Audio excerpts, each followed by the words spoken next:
날씨가 좀 지금 후덥지근하고 축축하지 않습니까? 어쩌면 졸릴 수도 있기 때문에 졸지 않도록 주의했으면 좋겠습니다. 요즘 이제 무더워지니까 또 주말에 잠을 설치니까 예배 시간에 이렇게 거의 조는 것이 아니라 자다시피 하는 분이 종종 보여서 오늘 미리 말씀드립니다. 뜨끔한 분이 아마 몇 분 계실 겁니다. 이번 주 읽기로 된 성경 범위를 여러분께서 읽었다는 가정하에서 말씀을 드리겠습니다. 열왕기상 13장 11절에서 32절을 한번 보시겠습니까? 이 말씀을 읽었다라는 가정하에서 말씀을 드립니다. 이 말씀을 읽다가 보면 이런 생각이 들 수 있습니다. 한 늙은 선지자가 하나님의 말씀이라고 거짓말하면서 하나님의 사람을 속이네? 읽으면서 이런 생각을 할 겁니다. 늙은 선지자, 나쁜 놈이네? 나쁜 선지자가 그 나쁜 선지자에게 하나님의 말씀이 임하시네? 나쁜 선지자가 자기에게 속아 넘어간 하나님의 사람을 이제는 하나님의 말씀으로 막 꾸짖네? 꾸짖은 그 말씀대로 하나님의 사람이 사자에게 물려 죽네? 속은 것도 억울한데 죽기까지 하네? 나쁜 놈이 속이지 않았으면 죽을 일도 없었을 텐데 그런데 이번에는 속였던 그 선지자가 죽은 사람 때문에 슬피 우네? 자기가 죽거들랑 자기에게 속아서 죽은 사람 옆에 묻어달라 하네? 도대체 이게 무슨 말인가? 애초에 속이지를 말았어야지. 속인 늙은 선지자가 죽었어야지 하나님의 말씀을 수행한 하나님의 사람이 왜 죽지? 이해가 안 되네. 해마다 성경 읽기 열왕기상 13장 이 부분에 오면 이번 주에는 이 말씀을 본문으로 정해야겠다라는 생각을 하곤 했었습니다. 그러나 이 13장을 한 주간에 도저히 설명할 수 없기 때문에 다음 주에는 또 다음 주에 읽는 범위 안에서 본문을 정할 그 마음에 13장은 또 넘어가곤 했었습니다. 그렇지만 이번에는 넘어가지 않을 겁니다. 열왕기상 13장으로 3주간 전할 예정입니다. 성경 읽기 3주간 범위면 열왕기하 끝부분까지 갑니다. 본문 13장 안에는 그렇지만 열왕기 상하 전체를 아우르는 주제가 있기 때문에 성경 읽기 범위 안에서 본문을 정해서 말씀을 전한다라고 생각해도 틀리지 않기 때문에 13장으로 열왕기상 13장으로 3주간 전할 예정입니다. 3주간 동안 앞뒤 연결 잘 하시면서 집중할 수 있기를 바랍니다. 본문을 통해서 오늘날 우리에게 주시는 하나님의 말씀을 듣고 깨달을 수 있기를 바랍니다. 그리고 그 말씀에 순종할 수 있기를 간절히 바랍니다. 열왕기 13장에 이르기까지 배경에 대해서 짧게 먼저 설명을 드리겠습니다. 본문 현재 다윗 이미 죽었습니다. 솔로몬도 이미 죽었습니다. 솔로몬 사후에 남유다와 북이스라엘로 나라가 분단됩니다. 남유다의 왕은 솔로몬의 아들 르호보암이고 북이스라엘의 첫 왕은 여로보암입니다. 이제부터는 북이스라엘의 왕 여로보암 이야기 그곳에 집중을 합니다. 이스라엘의 모든 남자들은 1년에 3번 3대 절기에 예루살렘 성전에 가야만 했습니다.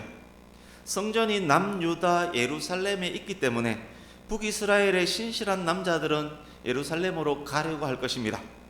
이 일로 북이스라엘 여로보암 왕에게 걱정이 많아집니다. 어떤 걱정입니까? 12장 27절 보십시오. 12장 27절 여로보암 왕의 걱정이 이겁니다. 남유다 예루살렘으로 왕래하다가 결국 유다로 가버리는 것 아닌가? 북이스라엘 백성들이 결국 나를 죽이고 유다 왕에게로 가버리는 것 아닌가? 이 걱정 때문에 여로보암이 시도한 것이 우상숭배입니다. 금송아지 둘을 만듭니다. 짝퉁 하나님 2개를 만들어서 이스라엘 북쪽 단과 남쪽 베델에 두고 단과 베델에 두고 이것이 하나님이다 라고 선포합니다. 금송아지 비치한 산당 아래에는 큰 번제단을 만들고 그곳에서 짐승 제사를 합니다. 그리고 짝퉁 제사장도 임명합니다. 짝퉁 절기도 만듭니다. 놀랍지 않습니까? 여로보암의 우상 숭배는 우상을 향한 자신의 신앙에서 출발한 것이 아닙니다. 여로보암은 자신이 시도하는 모든 것이 짝퉁이고 금송아지에게는 아무 능력도 없음을 알고 있습니다. 오직 자기의 정치적 목적, 정치적 안정, 권력 강화를 위해서 남북 분단을 고착시켜서 대대로 왕권을 이어가기 위해 우상 숭배를 자기 통치 수단으로 그렇게 하는 것입니다. 그러나 왕의 본심은 그러할지라도 백성들은 왕의 말을 듣고 그것을 하나님이라 여기고 섬깁니다. 오늘날 이단 사이비의 교주들은 사실상 모두 여로보암과 같은 자들입니다. 이단 사이비에 빠진 자들은 미혹된 북이스라엘 백성들과 같은 자들입니다. 32절 보십시오. 12장 32절.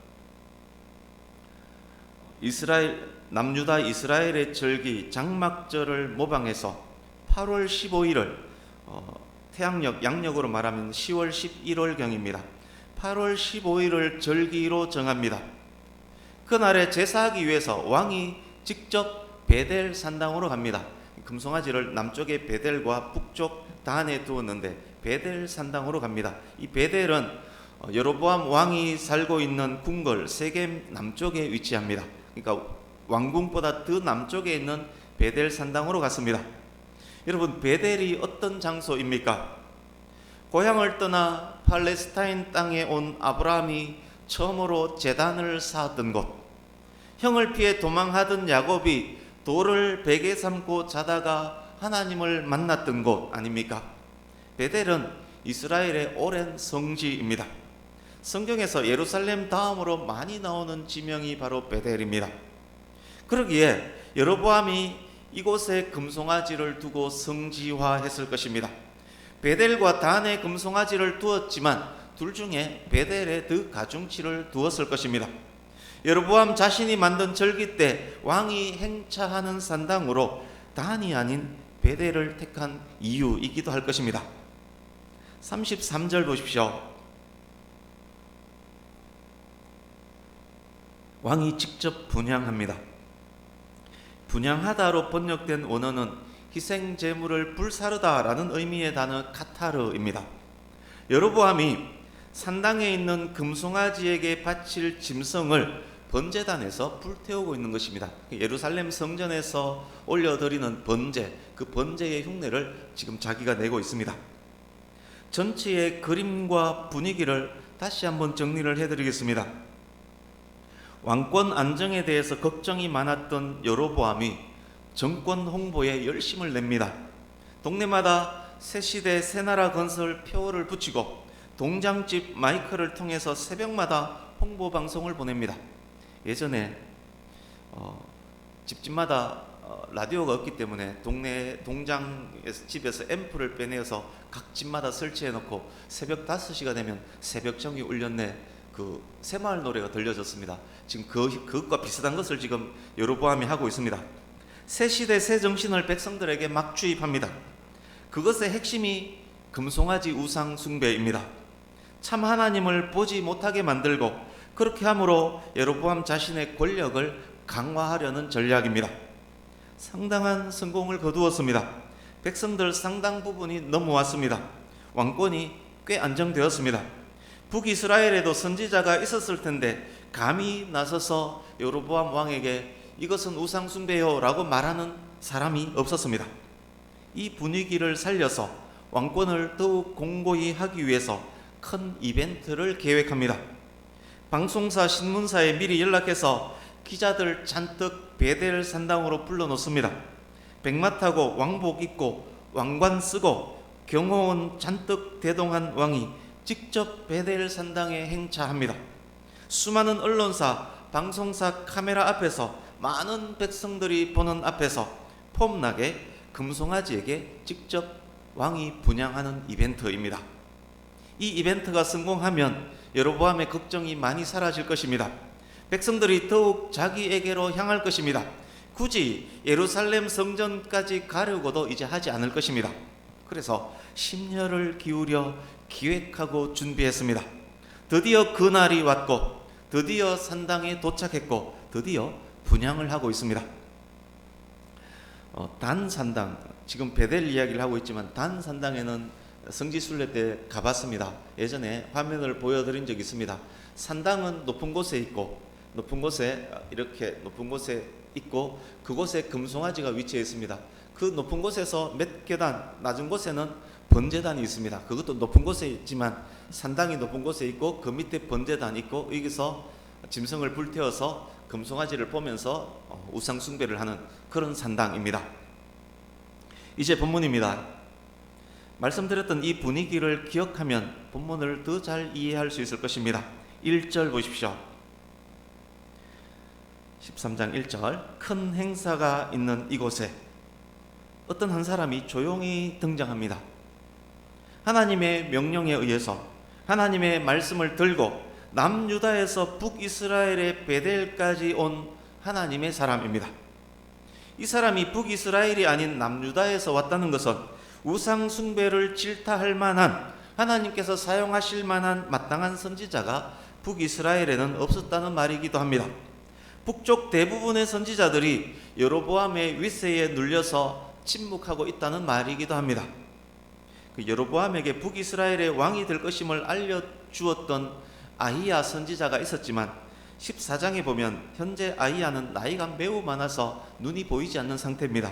엘리야도 북이스라엘에서 활동했던 선지자이지만 엘리야는 17장에 처음 등장하기 때문에 아직 활동을 하지 않는 선지자입니다. 그래서 본문 현재 북이스라엘에는 당신 잘못했어 라고 말할 수 있는 마땅한 선지자가 없었던 것입니다.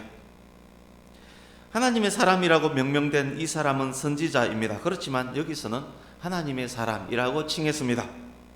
선지자 중에는 가짜가 종종 등장하지만 하나님의 사람으로 명명된 자 중에 가짜는 없습니다. 모세, 사무엘, 엘리야 등등이 하나님의 사람으로 명명됩니다. 이름이 밝혀지지 않은 하나님의 사람이 하나님의 명령에 의해서 하나님의 말씀을 들고 이곳에 온 것입니다. 하나님의 사람이 도착하는 그 순간에 여로보암이 온갖 분위기 잔뜩 잡고 존중의 눈으로 산당의 금송아지를 바라보면서 정성스레 분향하고 있습니다. 여로보암이 지금 마음은 어떠했든 간에 확실하게 쇼를 하고 있습니다. 2절 3절, 그 순간 하나님의 사람이 번제단 앞으로 뛰쳐나와서 큰 소리로 카랑카랑 외칩니다. 제단아 제단아, 여호와께서 말씀하셨다. 다윗의 후손으로 요시야라 이름하는 자가 태어날 것인데 요시야가 이 산당의 제사장을 죽여서 이 제단 위에서 불태울 것이다. 요시야가 이 산당의 제사장들의 뼈를 이 제단 위에서 불태울 것이다. 여호와께서 요시야가 행할 일이 확실한 것임을 알리기 위해서 징조를 주셨다. 번제단이 갈라지고 번제단 위에 재가 쏟아지리라. 이렇게 외칩니다. 너무도 순식간에 일어난 일이라 왕의 경호원도 손쓸 수가 없었습니다. 마치 기습 특공대처럼 벼랑간 뛰쳐나와서 폭탄을 던져버린 것입니다. 기습한 특공대원이 여로보암의 아킬레스건에다가 조준사격을 해버렸습니다. 하나님의 사람이 말한 이 예언이 다윗의 후손 요시야 왕을 통해서 어떻게 성취되었는지는 세 번째 시간에 말씀을 드릴 것입니다. 이제 4절 5절입니다. 여로보암 입장에서 한번 생각해 보십시오. 국가 중대사에 오래전에 기획하고 오랫동안 계획하고 많은 재정을 투입한 이 이벤트에 언론사들 왕창 와 있는 이 중요한 때에 왕이 직접 분향하는 엄숙하고 중요한 핵심 시간에 행사의 절정부에 갑자기 이상한 놈이 튀어나와서 소리를 지르면서 베델 성지에다가 저주를 퍼부었습니다. 여로보암이 얼마나 열받았겠습니까? 순간 얼굴이 일그러지면서 손으로 하나님의 사람을 가리키면서 완전 열받은 목소리로 명령합니다. 아니 뭐 저런 놈이 다 있어. 여봐라 저놈 저 XX 잡아라. 이렇게 잡아라 합니다. 그 순간 세 가지 일이 거의 동시에 연이어 일어납니다. 저놈 잡아라 하면서 폈던 왕의 손과 팔이 마비되어 버립니다. 팔을 다시 접을 수도 다시 집어넣을 수도 없습니다. 손과 팔을 움직일 수가 없으니 더 이상 아무것도 할 수가 없습니다.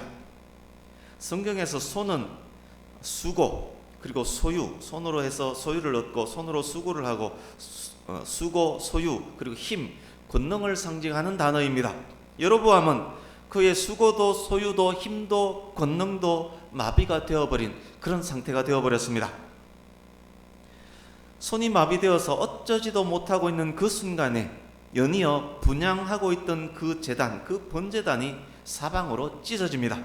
이 갈라지다로 번역된 원어는 찢다, 잡아 째다, 찢어서 조각내다 라는 의미입니다. 이 번제단이 사방으로 쫙 찢어졌다는 이야기입니다.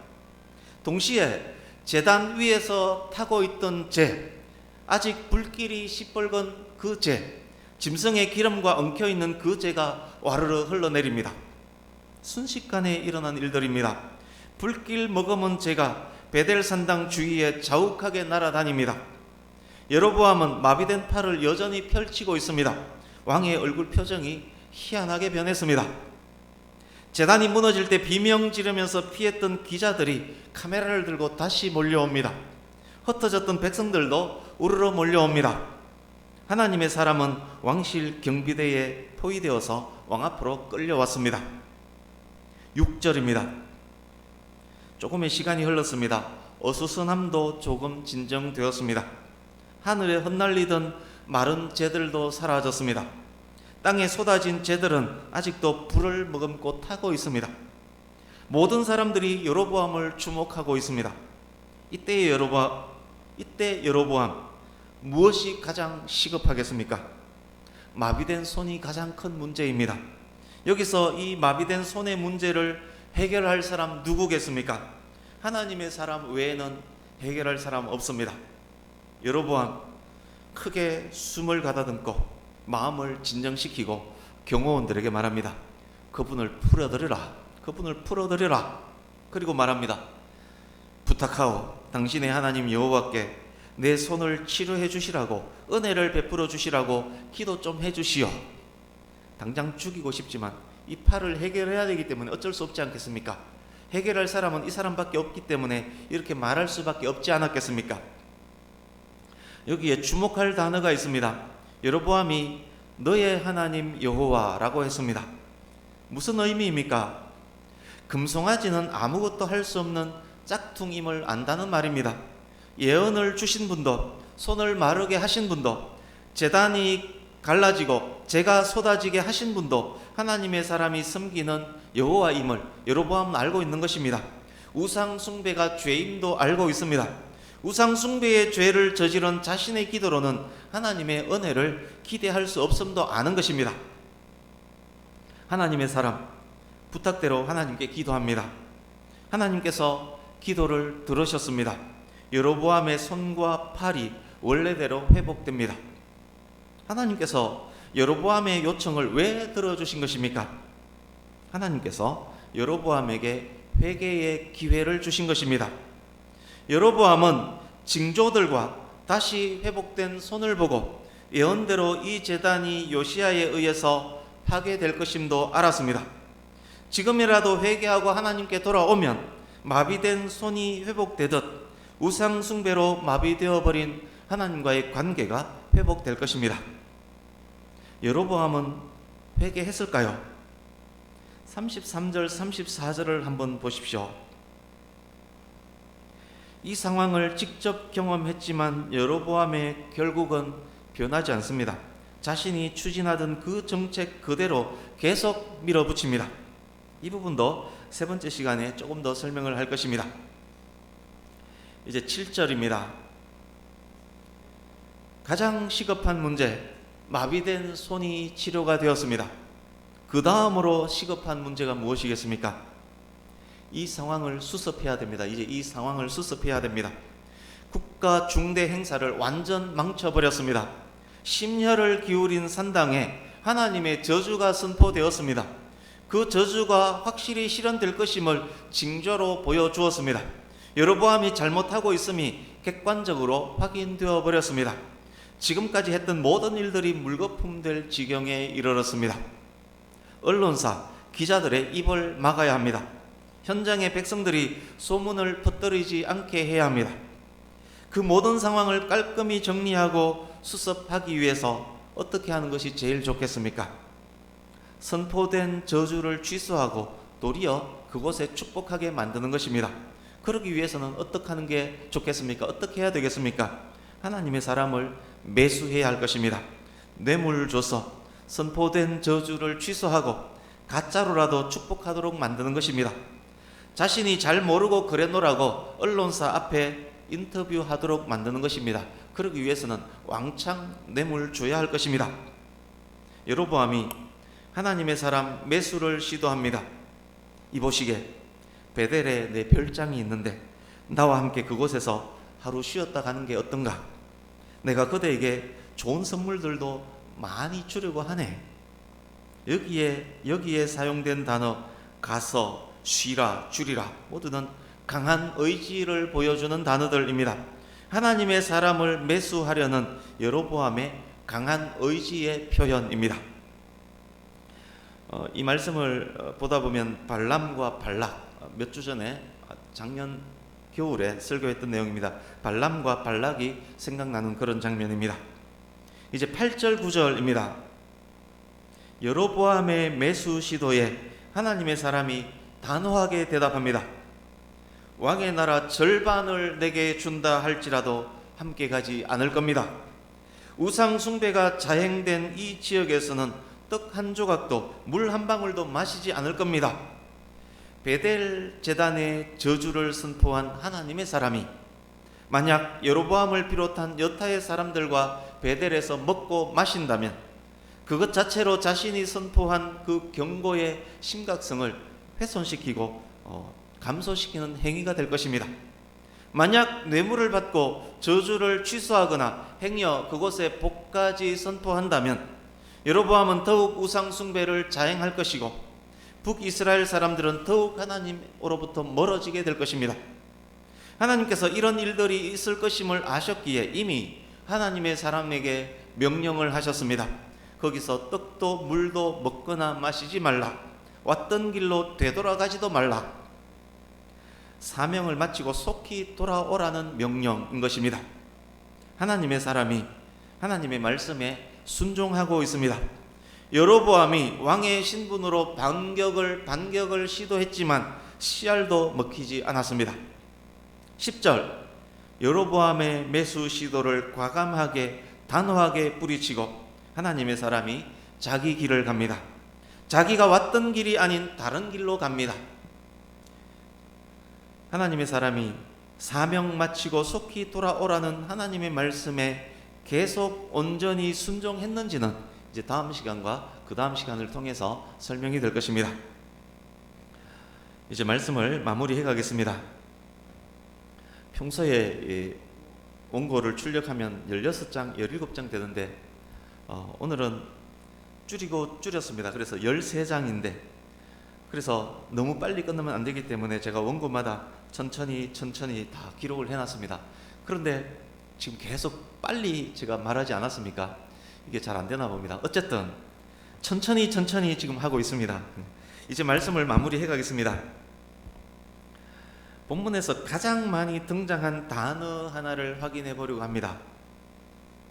여로보암 혹은 왕, 하나님의 사람, 이게 가장 많이 나온 단어입니다. 각 문장에 주어가 되기 때문에 당연합니다. 그 다음으로 많이 나온 단어가 무엇이겠습니까? 무엇으로 보입니까? 1절 보십시오. 여호와의 말씀으로 말미암아.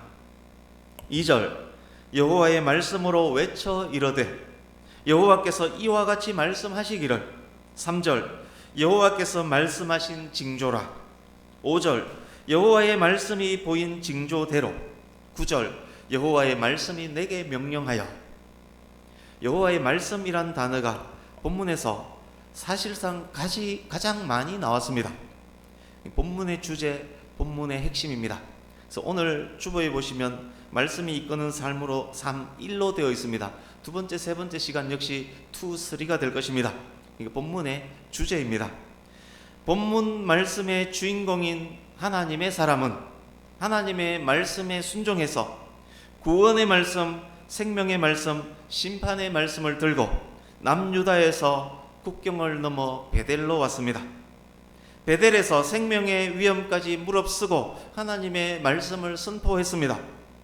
하나님의 말씀에 순종해서 뇌물도 협박도 회유도 이겨냈습니다. 말씀에 의해 말씀 따라 말씀으로 행한 하나님의 사람이었습니다. 하나님의 사람에게 하나님의 말씀이 그의 삶의 표대가 되었던 것입니다. 그가 하나님의 사람으로 불리울 수 있었던 이유 역시 그가 하나님의 말씀의 인도 따라 행하는 사람이었기 때문입니다. 인생의 행복은 하나님의 말씀 앞에서 어떤 자세를 취하느냐, 그곳에 달려 있습니다. 말씀 따라 행하는 삶을 살면 어떤 유혹에도 흔들리지 않습니다. 기적을 체험하는 것도 중요합니다. 그러나 기적을 체험했다고 그가 하나님의 말씀에 순종하는 것은 아닙니다. 가룟 유다를 보십시오. 기적을 얼마나 많이 체험했습니까? 그렇다고 하나님의 말씀에 순종하는 사람은 아니었지 않습니까? 여로보암도 보십시오. 눈앞에서 직접 경험했지만 여전히 말씀 순종에서 멀어지고 있지 않습니까? 기적 체험하는 것보다 중요한 것은 말씀에 순종하는 것입니다. 사역자에게, 성도에게 요구되는 필수적인 자세, 말씀을 따라 사는 삶, 말씀에 순종하는 삶입니다. 기적적인 일이 우리에게 일어나는 것보다 더 귀하고 중요한 것은 우리가 하나님의 말씀을 따라 살아가는 것입니다. 우리가 하나님의 말씀에 온전히 순종하는 것입니다. 우리 주보에 있는 시편 119편 105절, 133절, 161절을 이어서 읽으려고 합니다. 악하고 험난한 세대를 살아가는 우리들의 승리를 위해서 오늘 본문을 통해서 하나님께서 엄하게 하고 계시는, 우리에게 하시는 그런 말씀입니다. 우리 다 같이 이어서 천천히 이어서 읽겠습니다. 같이 읽습니다. 시작. 주의 말씀은 내 발의 등이요 내 길의 빛이니이다. 나의 발걸음을 주의 말씀에 굳게 세우시고 어떤 죄악도 나를 주관하지 못하게 하소서. 고관들이 거짓으로 나를 핍박하오나 나의 마음은 주의 말씀만 경외하나이다. 아멘. 말씀이 이끄는 삶이 성도가 승리하는 지름길입니다. 말씀이 이끄는 삶을 살기 위해서는 무엇보다도 말씀을 읽고 묵상함이 필요합니다. 그 말씀이 우리 앞길을 비추는 등불과 빛이 될 것입니다. 악인들의 꾀를 따르지 않고 죄인들의 길에 서지 않고 오만한 자들의 자리에 앉지 않는 복 있는 사람으로 만들어갈 것입니다. 말씀이 이끄는 삶을 살아가다 보면, 여호와의 말씀을 즐거워하며 주야로 묵상하는 삶을 살아가다 보면 철따라 열매를 맺으며 잎사귀가 마르지 않는 형통함과 강성함까지 언제 어느 순간 자신에게 와 있음을 확인하게 될 것입니다. 그런 삶이 바로 신실한 예배자의 삶입니다. 말씀을 마칩니다. 저와 여러분 모두가 다, 그리고 저와 여러분 가정의 자녀들 모두가 다 오직 하나님의 말씀으로 살아가는 귀하고 복된 하나님의 사람들이 다 될 수 있기를 예수님 이름으로 축복합니다. 아멘. 기도하겠습니다.